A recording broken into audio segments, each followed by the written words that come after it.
She was desperate. This guy keeps sending D picture after D picture. She didn't ask for that, right? And he just wouldn't stop. I told you yesterday, I read her email. They met at a club. She gave him her Instagram name. He started DMing her as soon as she got into the Uber that night to go home. And then it was just a series of nasty pictures, one after the other. She responds back to him and says, "You're nasty, and you're blocked." So he finds her on Snapchat chat. She hits him back then and says, "You're still nasty, and I'm blocking you again." So it goes on and on Facebook. And then the scary part is he somehow, some way does a deep dive on info for her and finds her phone number and then starts texting her these things. And that was Kristen's big red flag right there. Well, it's the persistence. That's what is the red flag. I mean, starting with the DMs on Instagram and then Snapchat and then Facebook and then the cell. Like, his persistence is what is scary and is the huge red flag. And so now authorities need to be brought in. That's what you were thinking yesterday. And you guys that were calling up were kind of split on it. You're like, yes, you should go to the police. But then we got a handful of calls saying, you know what, I've had to do this with the police before. They're busy. They're too busy and they don't take it very seriously. So really, what do you do? Yes, I think we all agreed with Kristen. You should go to the police. But are you going to get a response? We don't know. I was fearful that if she went the route of our other listener or with the story that Mo had brought to the table of the woman who received a D-pic and then shared it with his family and his mom and his sister and everybody, if she sent that to his dad, who's a pastor, this would just escalate into something where she would really be putting herself at risk. Yeah, the second part of this is that she was listening to us last week when Mo told that story about that woman. Yeah, it was a lady on Twitter who received a picture that she didn't ask for from a man, and when she got that picture, her way of getting back at him was to find out who his family was and send his unsolicited picture to his mother and his sisters and his father. So this email yesterday was like, so I listened to Mo and I'm like, you know what, maybe I should do that. So she starts looking up the family and finds out that this dude's father is a pastor, which could be a game changer, right? Definitely. Either way, I think of our advice was go to the police first, see if they take it seriously. All right, so we get this email. It says, Bert Show, thank you for the advice. ... I didn't take it.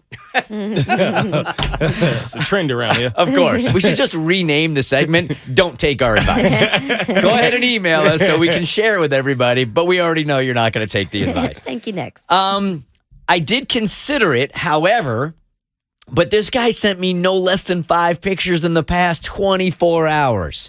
So I did it. I walked to his dad's church. She said the church was right down the street. Mm-hmm. So she walks to dad's church. His dad wasn't there. So I went back home and I wrote out this letter with a friend of mine helping me out. It says, "Dear Pastor," I won't say their last name, "I really hate that I have to deliver this news to you, but it's either this or go to the police, which I don't want to do. But I will if it happens," capital letters. One more time. Enclosed are printouts of every single picture your son has sent me over the last month. I have also enclosed my responses and his responses to mine so you can see with certainty what I've been going through. We met at a club. I was barely in my Uber when the first picture arrived. The rest of the catalog is dated and has timestamps when he sent them. I know this must be disappointing. My intent is to not cause drama. However, this is the only way I could think of to stop him that didn't involve the police. Your son has stalked me online, found all my social media accounts. Even worse, he found my phone number. I'm scared. So I searched his profiles until I found you.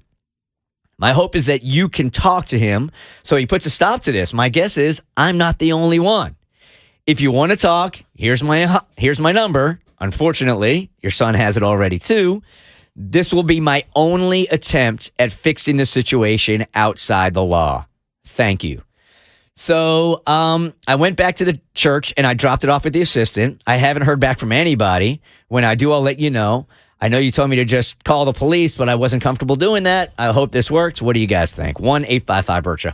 I hope it works for her too, because what she did is actually illegal. What? It's called revenge porn, and it's unfair, but the distribution of someone's private pictures like that, that are explicit without their permission, is illegal, and she can be jailed for it. So she could get in trouble for bringing these pictures back to the father and saying, look, this is your son? Yep. If she had gone to the crazy. police, she wouldn't have been in trouble. She could have gotten a restraining order, which also counts towards like texting and digital. And she could have cut off communication for this guy. That's crazy. Because when I read that, I didn't even think about that. When I read this letter, I thought, wow, she really covered it pretty well there. She's like, hey, I don't want to go to the police.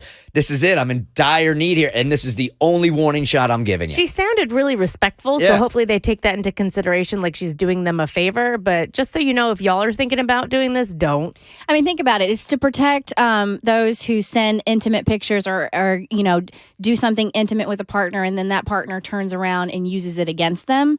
Obviously, that's not the case here, but that law could be applied here because of the visuals. Wow, that's crazy, right? So I'll let you guys know if she hits us back or if she gets a response. But at this point, it's in the pastor's hands. Well, we hope that the pastor's going to do the right thing. Yes. We always hope the pastor will do the right thing. But at this point, with this package of material, they could easily like go